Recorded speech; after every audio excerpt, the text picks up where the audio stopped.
my goodness, I don't think it's going to be 70 degrees today, according to my little weather app on my phone.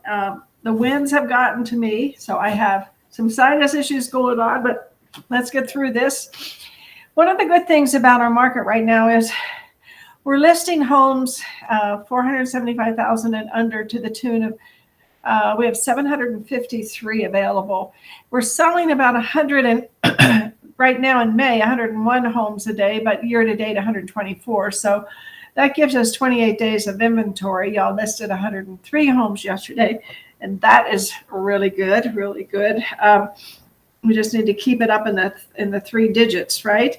Let me just make sure we're all good here, because sorry I am late, but yeah, the winds have got, yeah.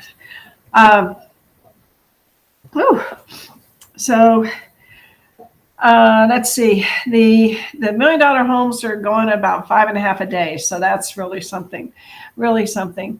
And other than that, we're trending. Whether you see it or not, the market is getting a little bit less hot. It's cooling down just a bit. And a lot of that, of course, is the interest rates and the higher prices. But what I will tell you is, regardless, we still have pent-up buyers.